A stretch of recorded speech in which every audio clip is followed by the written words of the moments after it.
the 83B election. It's a 30-day decision that can save a founder millions of dollars, or, if missed, cost them almost exactly that much. I'm Joe Wallen.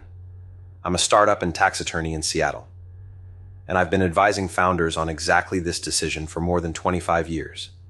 In the next few minutes, I'll walk you through what the election is, why it matters, the math, the deadline, how to file it, and the handful of mistakes I see over and over again, even from smart founders with good lawyers. Let's get into it. To understand why the 83B election exists, you have to understand the default rule, Section 83A. When you receive stock that's subject to a vesting schedule, technically, a substantial risk of forfeiture, the tax code takes the position that you haven't really earned that stock yet. You only earn it as it vests. So under the default rule, every time a tranche of your stock vests, the IRS measures the fair market value on the vesting date, subtracts whatever you paid for it, and taxes you on the spread, at ordinary income rates. Here's the trap. As your company grows, that spread grows with it. Your tax bill grows with it. And you're paying tax on paper gains, on stock you can't sell. Every single year your shares continue to vest. That's where Section 83B comes in. A timely 83B election lets you opt out of the default rule. Instead of being taxed as the stock vests, you elect to be taxed now, on today's fair market value, as if the stock were already fully vested. For a founder receiving stock at or near formation, that's usually a magic number, 0, or very close to it.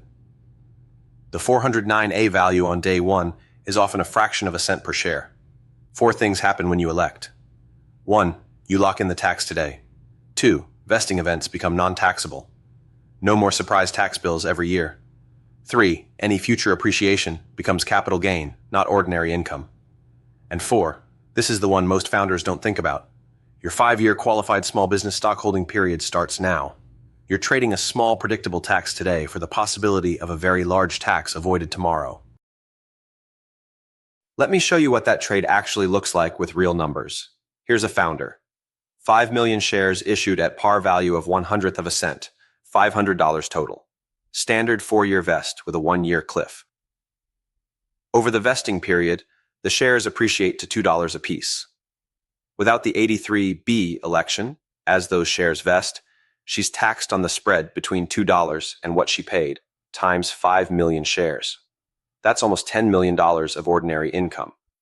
At top federal rates, that's roughly $3.5 to $4 million in federal tax on paper gains before she sold a single share.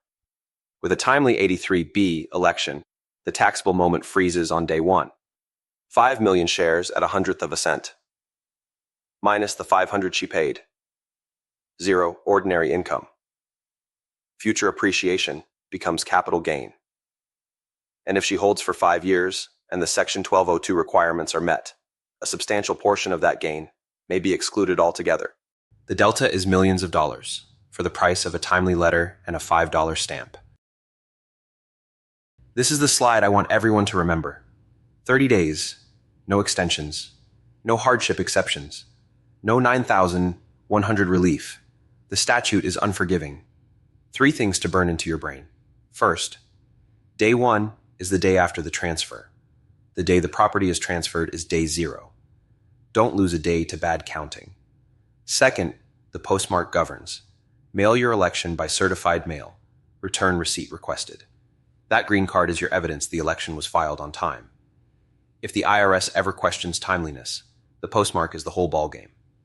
Third, if you miss the window, the election is simply unavailable. There's no late filing. There's no appeal. You're back on Section 83A, paying tax as the stock vests. The authority here is Section 83B(2) of the Internal Revenue Code and Treasury Regulation 1.83-2C. Both are short. Both are clear. Miss the 30 days, and there is no do-over. Now, should you file? For most founders receiving restricted stock at or near formation, the answer is almost always yes. A typical founder grant has a 409A value at or near what was paid for it, so the election costs nothing and locks in every benefit I just described. Same analysis for early exercise stock option programs. If you're early exercising unvested options, you almost always want the election.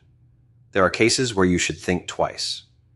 If there's already a meaningful spread at the time of transfer, say you're joining a company 2 years in and the valuation has moved, the election triggers real tax today. If the company is speculative and forfeiture is a real risk, remember this. If you elect and later forfeit the shares, you cannot deduct the amount you previously included in income. You've paid tax on income that evaporated. And 83B doesn't apply to property that isn't subject to a substantial risk of forfeiture. Fully vested stock, unexercised options, they're not within the section at all. The letter does nothing. 5 steps, 30 minutes of work, no do-overs. Step 1, confirm eligibility. The property must be subject to a substantial risk of forfeiture. For most founders, that's unvested shares with a vesting schedule. Step 2, prepare the election. You can use the new IRS Form 15620, which I'll talk about on the next slide, or a letter that captures every required element under Regulation 1.83-2E. Step 3, file it with the IRS Service Center, where you file your Form 1040 within 30 days of the transfer. Certified mail, return receipt requested, every time. Step 4, provide a signed copy to the company.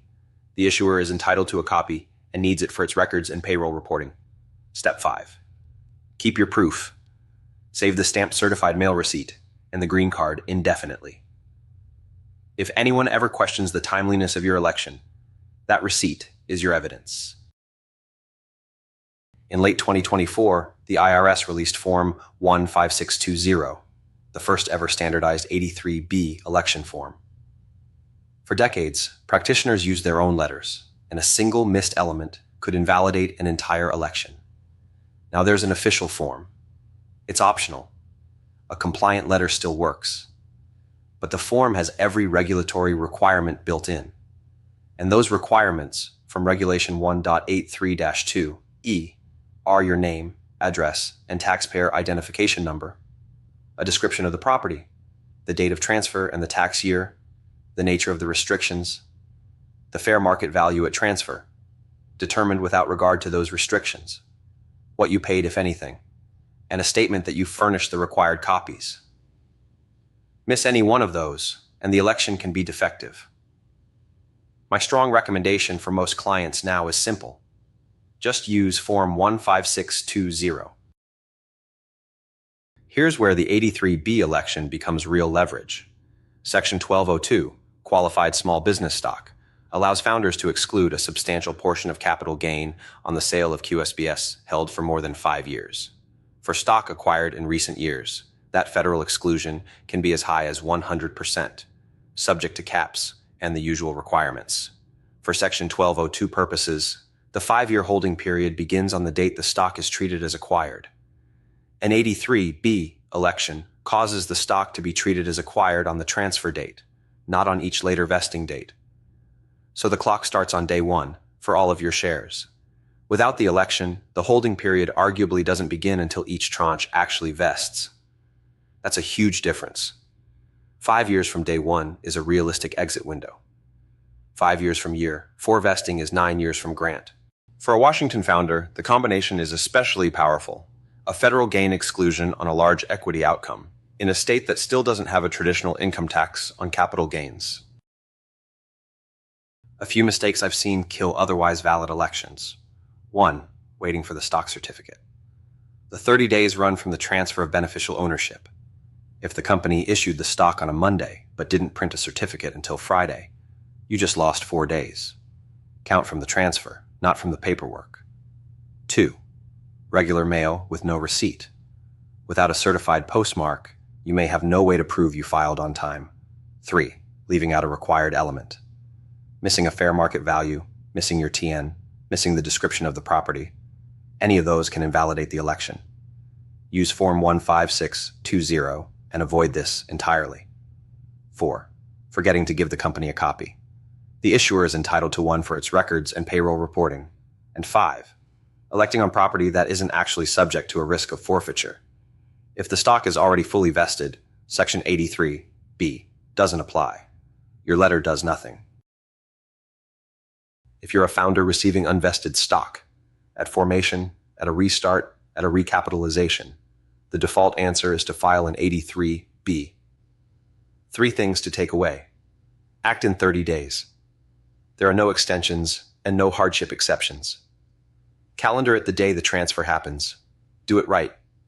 Use Form 15620 or a letter that captures every element of Regulation 1.83-2E. Certified mail, return receipt requested. Keep your proof and think ahead. Tax-free today, QSBS in year 5. That's the real payoff. I'm Joe Wallen. You can find more of this kind of analysis at thestartuplawblog.com. If you want to talk through a specific situation, my contact information is on the site. And of course, this is general information, not legal or tax advice for your situation. Talk to your lawyer or CPA before you file anything. Thanks for watching.